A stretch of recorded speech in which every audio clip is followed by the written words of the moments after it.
I'm Nick Schultz. I'm the DeWitt Wallace Fellow at AEI, and I have a question about high-skilled immigration. We hear a lot about low-skilled immigration, so I want to ask you about high-skilled immigration. What would you do to ensure that the United States is as welcoming as possible to the world's skilled immigrants and entrepreneurs? Senator Santorum. Well, as the son of a legal immigrant to this country, I strongly believe in legal immigration and believe we are that shining city on the hill, that our future, if you look at all of the jobs that are being created in our economy today, a huge percentage of them come from the legal immigrants to this country who have innovated, who created great products, who created great companies, and employed lots of people. I think that we ought to have an H-1 visa that goes with every graduate degree in math, science, and engineering so that people stay here.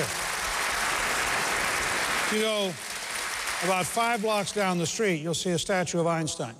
Einstein came here as an immigrant. What I do think, though, is what Steve Jobs said to President Obama. He had said to President Obama that he had to move a great deal of his operation over to China because he couldn't find 30,000 engineers to be able to do the work that needed to be done.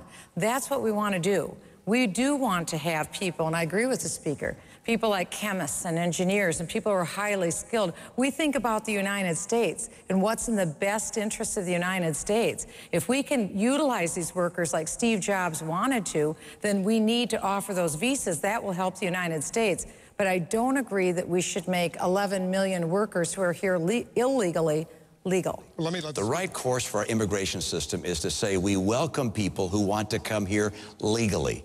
We're going to have a system that makes that easier and more transparent, but to make sure we're able to bring in the best and brightest. And by the way, I agree with the speaker in terms of I'd staple a green card to the diploma of anybody who's got a degree of math, science, master's degree, PhD. We want those brains in our country. But in order to bring people in legally, we've got to stop illegal immigration. That means turning off the magnets of amnesty, in-state tuition for illegal aliens, employers that knowingly hire people that have come here illegally. We welcome legal immigration. This is a party. This is a party that loves legal immigration. But we have to stop illegal immigration for all the reasons the questioner raised, which is it is bringing in people who in some cases can be terrorists. In other cases, they become burden on our society. And people respond to incentives. And if you can become a permanent resident of the United States by coming here illegally, you'll do so. What I want to do is bring people into this country legally, particularly those that have education and skill that allows us to compete globally.